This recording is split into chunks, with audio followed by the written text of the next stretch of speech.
They say some things, once lost, are gone forever. But in the heart of one American city, a miracle is poised to rise anew. A spectacular mission is underway. A place to learn, to grow, and to inspire. Laying the foundation for a legacy reborn. Cobb's Head Rising, Edwards to Horizons. Now streaming on Golf Pass. When kids play outside, it increases their motor skills and reduces stress. But sometimes it's hard to get them out there. Try something that's hard to say no to. Like bubbles. It works every time. The more you know. The word cariño means a little bit. It's perfect. It's just like a little slice of Portugal here in Chicago. Definitely fills my heart to provide a space for people to connect here. We wouldn't be here without CF, and our focus is to be the best factory. What community means, people have shown that it's a verb. You know, it's followed by action. I included my grandma and my aunt.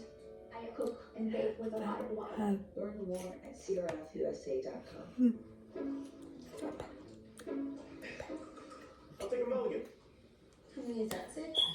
You know, with Golf Now, you can pre-order range balls and check in directly on the app, so you have more time to work that out before the cruise. Got it. You toss me another ball? Yeah, here you go. What's that? Thought I'd save you the trouble. Not a stroke. Get your golf on now with Golf Now. Tee up the perfect gift for the golfer in your life with Golf Now gift cards. Personalize the gift card for any occasion and choose to send it now or later. Give the golfer in your life thousands of courses to pick from for their next round at the #1 place to book tee times. They tee off, they'll only have you to thank. Buy a Golf Now gift card instantly on golfnow.com and the Golf Now app.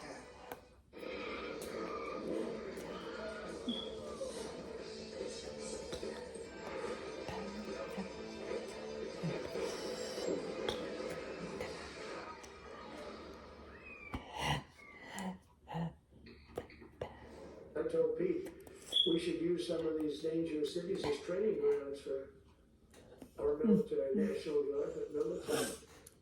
Because we're going into Chicago, so that's a big city with an incompetent governor, stupid governor, stupid. They threw him out of his family business, he was so stupid. He's always up there saying, we're in good shape, we don't need the military. No, they need the military desperately. Joining now here in Chicago is Illinois Governor J.B. Pritzker. The aforementioned. It's good to have you here. Good to be here. Glad to have you in town. Well, you've been going back. You haven't been going back and forth. The president has been threatening, and then seemed to retreat from, and then once again, it seemed today threatening. He basically said we're going to go in soon. Was that news to you to hear that today? No, because yesterday we received notice that the Department of Homeland Security had sent a notice to the Department of War that they would like to have 100 troops sent to the Chicago. They didn't say exactly what they'd be doing other than protecting ICE facilities, maybe ICE personnel. They didn't say where they would get the 100 personnel from, the 100 troops, but we know that the president has had this on his mind for quite some time. Apparently, we're living rent-free in his head. I'm going to ask you a similar question when I asked the mayor, and it's based on the conversation that he had with the governor of Oregon, Governor Kochak, about this, where apparently they had a conversation where she said, hey, that was 5-year-old B-roll. The thing they're showing you on Fox News is not, like, just so you know, it's not actually happening. Is there an opportunity to have a phone conversation with a person who doesn't seem to me to actually know what's actually happening? No, he doesn't actually read anything, as you know. He doesn't seem to listen to anybody. And if you just looked at what's happened to our crime rates across the city of Chicago, frankly, they've been cut in half. I mean, every kind of crime that you can think of. In every category, we've done better and better and better. And indeed, look, always crime is an issue in any city across America. But things are so much better here, especially every year for the last 4 years, we've made serious progress. And now he says he wants to send troops in because crime is out of out of control. It's ridiculous. He calls Chicago a hellhole. The guy hasn't been to Chicago. He really has no idea what's going on here. Is there the ability to communicate? Well, gee whiz, we're all over TV showing him what Chicago looks like and telling him what Chicago is and what's happening here. And he's just got it in his head, just like with Portland, some picture in his head. Remember 2016, where essentially the people of Chicago showed up to tell him, get out of town, we don't even want you here, right? And I think that is stuck in his head, and he hates Chicago for that reason. I want to ask you about what's been going on at the Broadview ICE facility, which is here in your state. It's been the staging ground for the stepped-up ICE enforcement. And there have been protests there. There have also been responses to the protests. I'm going to show you just a little bit from the local CBS package about an ICE agent essentially appears to be, I think, firing non-lethal rounds in the direction of this reporter. Take a listen. An ICE agent that was masked pointed his weapon and shot directly at my car. He saw my window was open and he shot right here. You can see the point of impact right there. You can see white powder exploded on the hood of her car, windshield, and even engulfed the inside. And I was sitting right there with my window open. A lot of it went inside of my car and on my face. I immediately felt it burning. I started throwing up. You expressed some real concern about what is happening and the posture the federal government has taken at that facility. Why are you so worried? Well, let's start with they are firing rounds and gas in some cases, rubber bullets in other cases, at reporters. Let's start with that. Then let's go to just look at when you've got peaceful protesters. They're chanting, they're saying things that I'm sure ICE finds mean, but they're expressing themselves, their First Amendment rights. And what are they doing inside the ICE facility, up on, stanchions and above the fence line? They're firing down at them with these gas pellets and with these rubber bullets at peaceful protesters. There's even video of protesters showing up in the morning with their coffee cups, chanting, right? But they went and got coffee before. They're not doing anything wrong. They're not throwing things, not even a sandwich at an ICE officer. And instead they get fired upon while they're standing there. This is not only causing mayhem on the ground, which is exactly what Donald Trump wants. It's his pretext for sending troops in.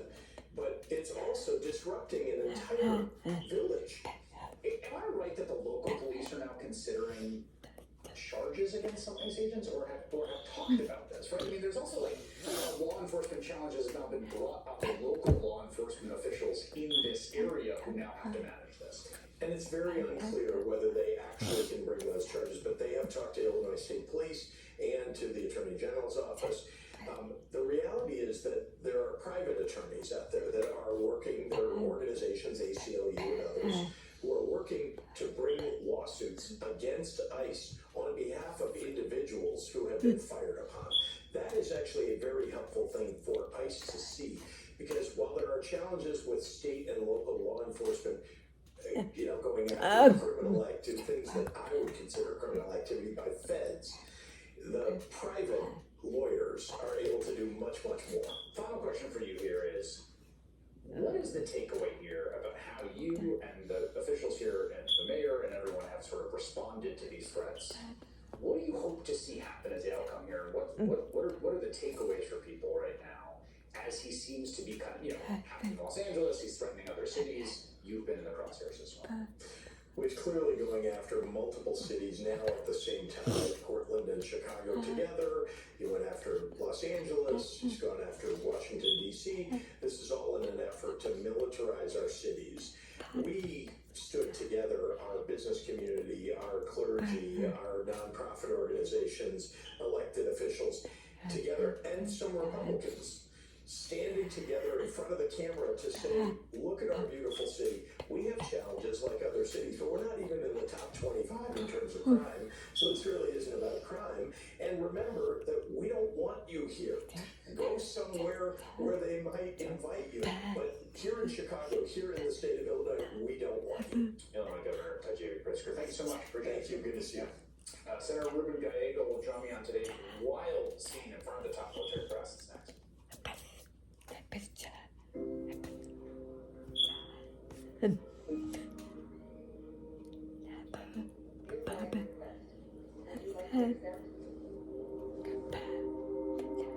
Oh.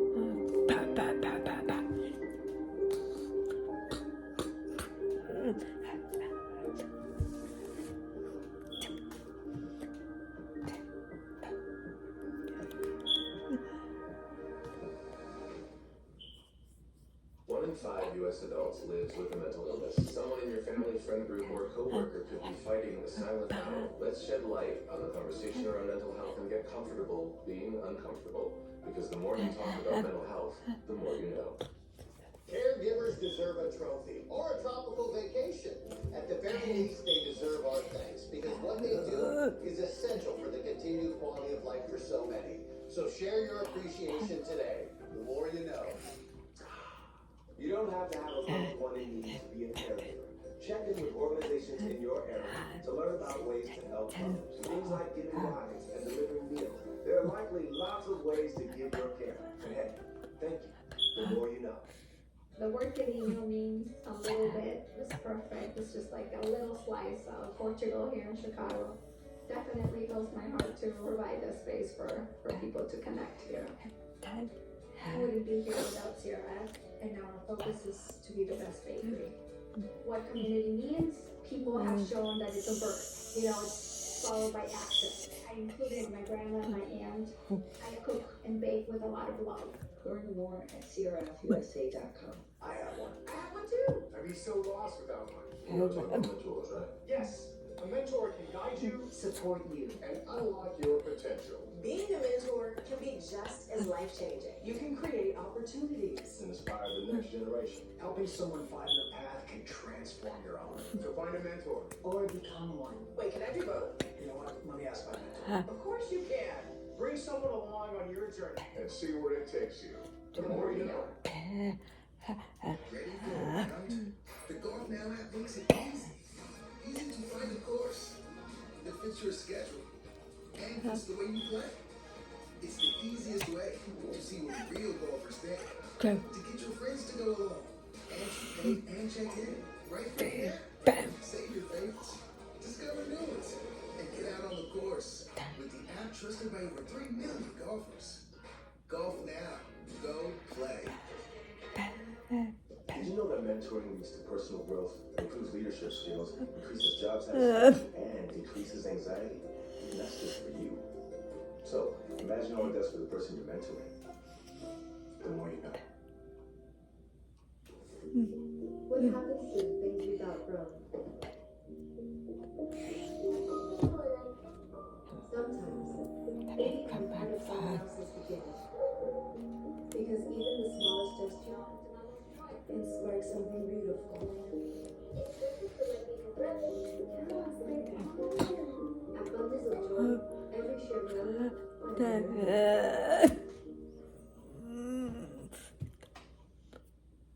Hey, how are you? We ask this question many times a day, but how often do we check in with ourselves? Take a moment to reflect on what you might need today. Mental health matters, and so do you. The more you know. Get inside the mind of a champion. Rory McIlroy returns for an all-new season of Ask Rory. And this time, he's joined by Gary Williams, answering real questions from golf cast members out on the course. Trying to swing within myself, trying to hit a nice drive right there. Not trying to get too much out of it. From shot strategy to mental game secrets, Rory's opening up like never before. It's your chance to learn from a legend. Ask Rory is streaming now, only on Golf Pass. A vote is your voice being heard. Once your vote is joined with others, it's a powerful force. Each one matters. Vote to be heard. The more you know.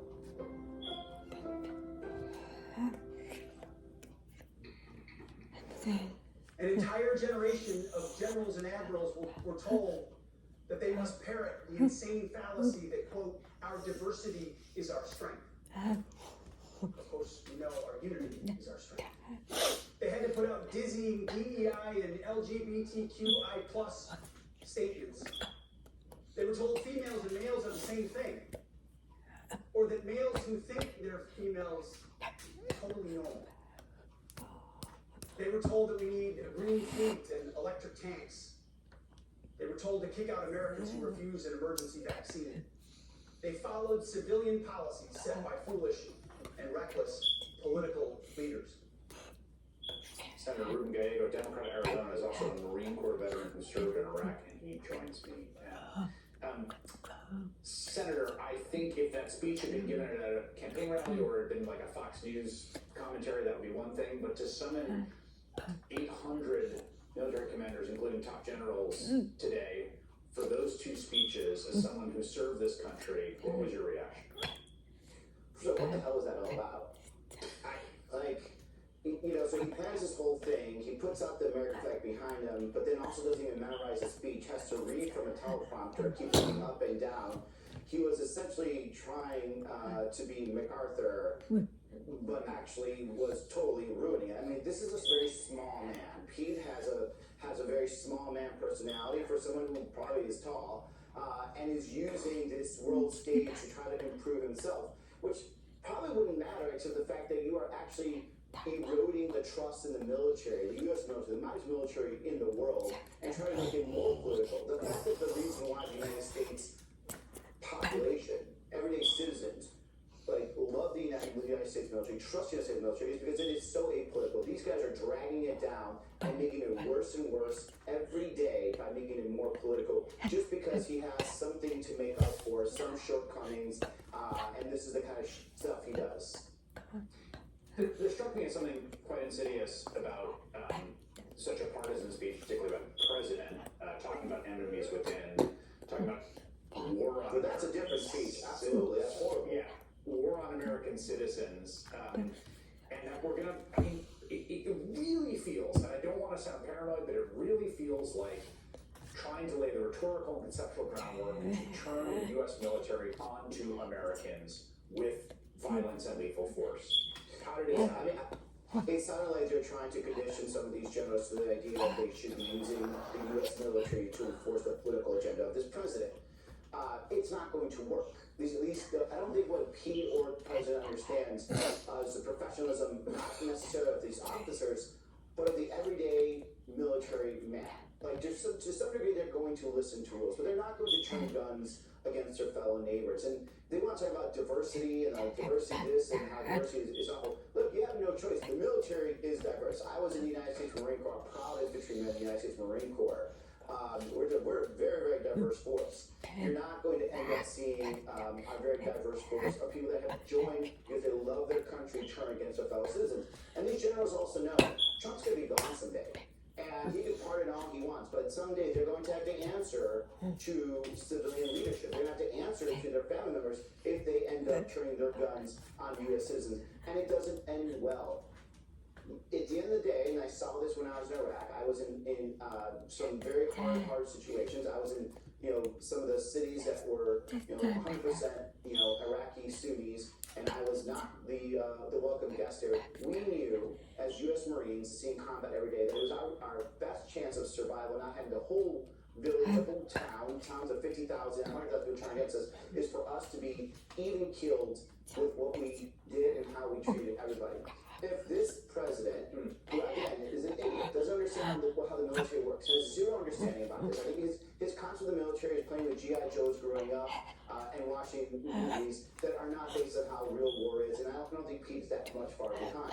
If they think that the U.S. military is somehow going to become a quick political arm of them, and there will be essentially, hundreds of thousands of U.S. soldiers and Marines and sailors that just start walking away. They are wrong. They don't understand the real ethos of the U.S. military, which is we uphold the Constitution of the United States first. We don't listen to kings. We certainly don't listen to losers like Pete Hegseth. I have to say that I find that extremely reassuring. I think my instinct watching the speech was the same, and I think we have some reporting that there's a lot of people, but hearing it, honestly, I think there's a lot of people who want to believe that and do believe that, but hearing it from you is very reassuring. Look, and I think we have to, assure that this is done on the other end. Should something like this occur, I think that the American public values liberty, they value freedom, they value our democracy. And Democrats, Republicans, and Independents will find themselves protesting in the streets, and it just doesn't work out as easily, I think, as these masterminds think that it works out. That just doesn't. That's not how it happens in real life, and they're going to get their reality. Senator Ruben Gallego of Arizona, thank you. Thank you. Ready for a round? The Govt Now app makes it easy. Easy to find a course that fits your schedule.